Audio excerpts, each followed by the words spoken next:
Hello दोस्तों, केना छी अहाँ सब? अहाँ सबके स्वागत करै छी एक और नया ब्लॉग में। तो चलू आइ के ब्लॉग में अहाँ सबके देखाबऽ जा रहल छी सत्तू पूरी बनाबऽ के एकदम आसान तरीका और देसी तरीका।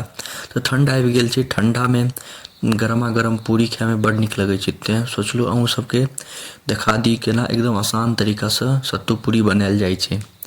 तो चलू आगाँ बढ़ै छी, अपना सब देखै छी केना बनै छै। देखियो, सबसे पहले हरियर मिरचाई लऽ लेब 10-11-12 गो, आद लऽ लेब, लहसुन लऽ लेब। ठीक, एकरा सबके राखि लेब। एहन पोट 3 गो लहसुन लऽ लेब, ओकरा छोड़ा लेब। ठीक छै, ओहिके बाद ई जते यऽ एकरा मिक्सीमे चला लेब। देखियौ, मिक्सीवला कप, छोटकीवला कप जे होइए ओ कपमे धऽ देलिए मिर्ची, आद, लहसुन सब धऽ देलिए। एहिमे हल्का पानि डालब, ज़्यादा पानि नहीं डालबै।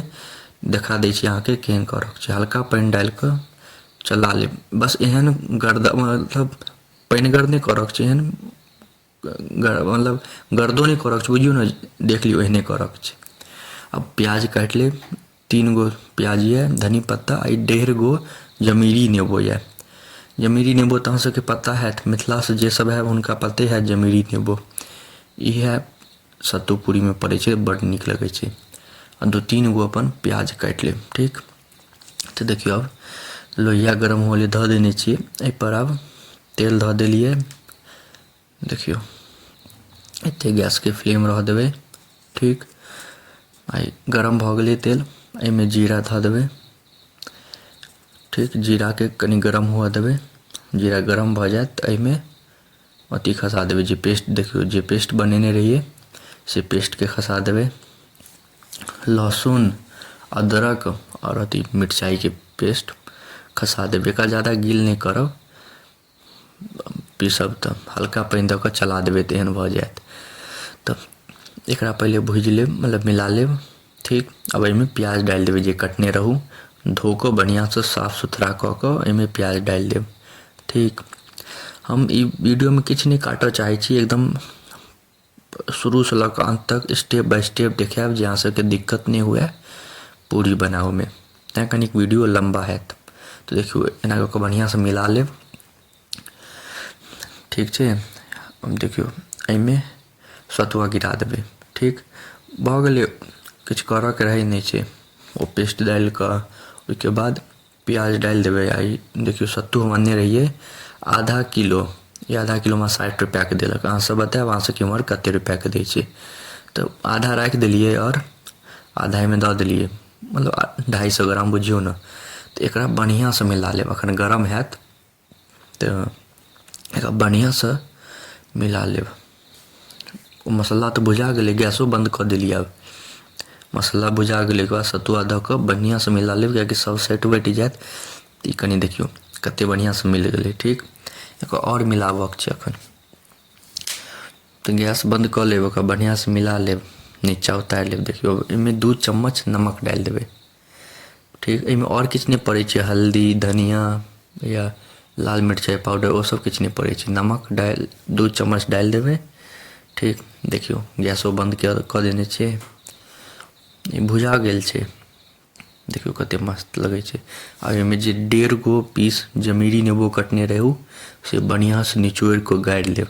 सब रस जे एकदम खट्टा होय, खायमे मस्त लगे, नीक लगे, सबके बढ़िआँ से गाड़ि लेब। अथी सब हटा लेब, बिया सब जे खट्टा लागत, बड़ नीक लागत। सब नेबोके एकदम बढ़िआँ से गाड़ि लेब आ सबके फेर मिला देबै बढ़िआँ से। देखियौ सबके बढ़िआँ से मिला लेब जे सब कोना में हर सत्तू में पकड़ा जाए। देखियौ छोलनी से नहीं हैत तऽ हाथों से मिला सकै छी। देश गाँव में तो लोग हाथे से मिलाबै छै। आ ओहिमे धनिया पत्ता डालि देबै। देखियौ ई की नाम छै, सत्तूके मसल्ला बनि कऽ तैयार भऽ गेलै। देखलिए ई मसल्ला बनि कऽ तैयार भऽ गेल। आब एकरा अथीमे भरबै आटा सानि कऽ रोटीमे। तो देखियौ मसाला कते आसानी से तैयार भऽ गेल, कते आसान छलै। आ फेर से लोहियामे तेल गरम होले धऽ देलिए एते फ्लेम पर। ठीक, इम्हर देखियौ मसल्ला तैयार छै, इम्हर आटा सना रहल यऽ पूरी छानऽ लेल। तऽ आटा सानि लेब। मम्मी हमर कनिक ज़्यादा सनै छै अथी दिन, सत्तू पूरीके दिन कनिक ज़्यादा ही बनाबै छै सत्तू पूरी। तऽ देखियौ एना गोली काटि कऽ एना एना कऽ लेब, जगह बना लेब, ओहिमे भरि लेब बढ़िआँ से। किएकि अपने घरमे बेचऽके तऽ छै नहि, अपन घरमे खाएके छै, तऽ एकदम बढ़िआँसँ कसि कऽ भरि लेब जे खाएमे नीक लागे। तऽ मसल्लाके एना भरि लेब, मुँह बन्द कऽ देबै, एना चापि देबै, गोल बना कऽ फेर ओकरा बेल लेब। ठीक, देखियौ हमर मम्मी कतेक भरलकैए से एकदम पूरा भरि देने छै एहिमे।